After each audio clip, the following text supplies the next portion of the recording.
जय हिंद दोस्तों। महात्मा गांधी का कहना था कि दुनिया में सभी की आवश्यकता पूर्ति के लिए पर्याप्त संसाधन मौजूद है, लेकिन किसी की लालच पूर्ति के लिए नहीं। लेकिन दोस्तों, हमने अपने लालच की अंधी दौड़ में इस कदर मशगूल हुए कि हमने अपनी छवि चमकाने के लिए दोस्तों हमारा कंठ सुखा लिया। तो दोस्तों, आज देश भीषण जल संकट के दौर से गुजर रहा है, जानते हैं उसके बारे में। तो दोस्तों, केंद्रीय जल आयोग की जो 2025 में आई रिपोर्ट के अनुसार भारत में जल संकट की स्थिति दोस्तों काफ़ी गंभीर है, जिसमें बहुत सारे लगभग 7 से 8 राज्य भीषण जल संकट के गुजर रहे हैं, जिसमें दक्षिण भारत और उत्तर भारत के दोनों राज्य है दोस्तों। तो क्या स्थिति है दोस्तों, अगर पूरा मोरल बात की जाए अंततः हम, कि सबसे पहले दोस्तों कि 161 प्रमुख जलाशयों में दोस्तों केवल 40% पानी बचा है, जिसमें जो दक्षिण भारत के राज्य है दोस्तों, जिसमें तमिलनाडु हुआ, कर्नाटका हुआ और केरला वगैरह, इन राज्यों में दोस्तों जो जलाशय हैं काफ़ी ज़्यादा सूख चुके हैं। और संकट की गंभीरता के संबंध में दोस्तों जो नीति आयोग ने अभी हाल ही में रिपोर्ट जारी की है, उसके तहत उन्होंने कहा है कि लगभग 60 करोड़ भारतीय गंभीर जल संकट का जो सामना कर रहे हैं, जिसमें शहरी और ग्रामीण दोनों क्षेत्र शामिल है। और जो मराठावाड़ा क्षेत्र है दोस्तों, जो महाराष्ट्र का जो सूखाग्रस्त क्षेत्र कहलाता मराठावाड़ा, वहाँ पे 2019 से लेकर 2024 तक दोस्तों लगभग 5,000 किसानों ने क्या करा है, पानी की संकट की स्थिति के कारण अपनी आत्महत्या की है। अब भविष्य की चिंता का विषय क्या है दोस्तों? तो जो दिल्ली, बेंगलुरु और चेन्नई जैसे जो बड़े-बड़े दोस्तों 21 शहर है, जिसमें मध्य प्रदेश के हमारा इंदौर भी शामिल है दोस्तों, ये डे जीरो की ओर अग्रसर है।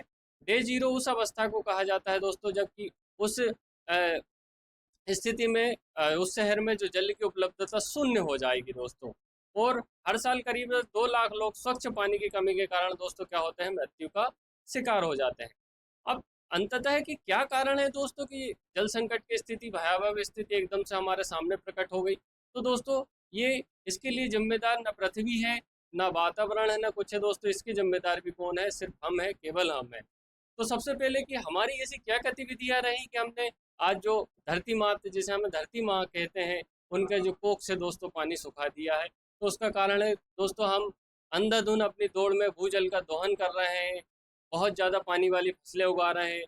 फिर तीव्र जनसंख्या प्रति दोस्तों पानी की मांग बढ़ी है, तो स्वाभाविक तौर पे क्या हुआ है दोस्तों कि पानी का जो उत्खनन ज़्यादा हो गया है।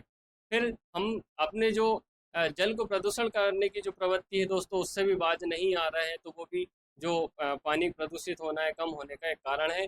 दूसरे दोस्तों कि हम छोटे-छोटे कामों में, जैसे गाड़ी धोने, कार धोने में भी इतने दोस्तों क्या होता है, हज़ारों लीटर पानी की बर्बादी करते रहते हैं। इस प्रकार की स्थिति रही दोस्तों, तो हम खुद अपनी जो धरती माता है उसका क्या करेंगे, उससे पानी छीन लेंगे दोस्तों। तो जल संरक्षण के संबंध में अब देखते हैं कि क्या-क्या सरकार उपाय कर रही है। तो सबसे पहले दोस्तों, जल शक्ति अभियान 2019 से सरकार द्वारा संचालित किया जा रहा है। जल जीवन मिशन 2024, ठीक है, भूजल प्रबंधन योजना, जिसमें पंजाब में दोस्तों जो भीषण जल संकट की स्थिति से गुजर रहा है, वहाँ पर पानी बचाओ और पैसा कमाओ योजना जैसी जो योजना लागू की गई है। फिर इसके साथ नदी जोड़ो परियोजना, जिसमें उत्तर भारत और दक्षिण भारत की जो नदियों को जोड़ने का जो प्लान है दोस्तों सरकार का, जिसमें अभी हाल ही में केन बेतवा लिंक परियोजना जो मध्य प्रदेश में जोड़ी गई है, जिससे मध्य प्रदेश का जो बुंदेलखंड एक सूखाग्रस्त क्षेत्र था दोस्तों, वहाँ पे पानी की उपलब्धता हो गई है। फिर नीतिगत सुधार के तौर पर दोस्तों राष्ट्रीय जल नीति 2012। फिर इसके साथ और क्या अन्य उपाय किए जाने चाहिए? तो दोस्तों, हमें जो श्री अन्न, जो मोटा अनाज है, जो कम पानी में उपज जाता है, उस प्रकार की फसलों का चुनाव करना चाहिए। और भूजल को फिर से चार्ज करने की व्यवस्था करना चाहिए। और जो बूंद बूंद टपक प्रणाली है, जिसे ड्रिप ड्रिप सिंचाई कहते हैं कि दोस्तों, उसका उपयोग करना चाहिए। और जो परंपरागत जल संरक्षण की जो हमारी तकनीकें थी, या जिसके लिए हम हमारे जो देश के गांव पहचाने जाते थे अपनी बावड़ियों के लिए, कुओं के लिए या तालाबों के लिए दोस्तों, उसको भी फिर से संरक्षण करने की आवश्यकता है। अब कि क्या सुझाव करें कि हम जो हमारी मानव सभ्यता है या प्रकृति को या हमारे कंठ सूखने से हम बचा सकें दोस्तों, तो हमें जो हमारी व्यक्तिगत तौर पे एक जो अच्छे मानव नाते के होने के नाते, एक अच्छे नागरिक होने के नाते और एक जिम्मेदार व्यक्ति होने के नाते दोस्तों, हमें कम से कम एक पेड़ का पौधारोपण अवश्य करना चाहिए हर बरसात के समय में। ठीक है, जिससे क्या रहे कि जो पेड़ रहता है दोस्तों, वो पानी को पकड़ बनाए के रखता है। फिर हमें जो जल को जो तीव्र गति से विदोहन करने की प्रवृत्ति है, जैसे अपव्यय करने की प्रवृत्ति, उस पर भी लगाम लगाने की आवश्यकता है दोस्तों। और पानी को फिर से ग्राउंड में जो वर्षा के पानी को दोस्तों धरती में फिर से समाहित करने की जो प्रक्रिया है उसको अपनाना चाहिए। फिर जल को प्रदूषण होने से हमको रोकने की आवश्यकता है। और जो दोस्तों तालाब है, बावड़िया है, इनको फिर से संरक्षण करने की आवश्यकता है। ये दोस्तों राजेंद्र सिंह जी हैं, ठीक है, इन्हें जल पुरुष के नाम से जाना जाता है, जिन्होंने अपने जो एनजीओ तरुण भारत भारत संघ के माध्यम से दोस्तों राजस्थान के 1000 जो सूखाग्रस्त गांव थे दोस्तों वहां पे जल पानी की उपलब्धता कराई है।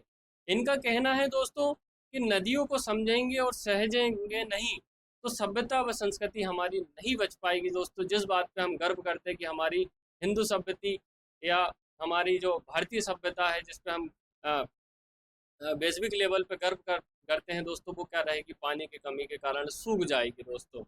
तो अब ये तो उनका कथन था दोस्तों, अब हमें क्या करना चाहिए। तो दोस्तों मेरी आपसे इसी संबंध में गुजारिश है, विनती है, आग्रह है कि आप कम से कम अपने लिए ना सही तो इन खिलखिलाते हुए मासूम बच्चों के लिए दोस्तों कम से कम पानी को सहेजने का प्रयास करें और अपने जीवन में कम से कम दोस्तों एक पेड़ लगाए, जिससे कि क्या रहे कि हम अपनी जो मानव सभ्यता है दोस्तों उसको बचा लें। दोस्तों वीडियो पसंद आई हो तो कृपया वीडियो को लाइक कीजिएगा, कमेंट कीजिएगा और सब्सक्राइब कीजिएगा। धन्यवाद दोस्तों।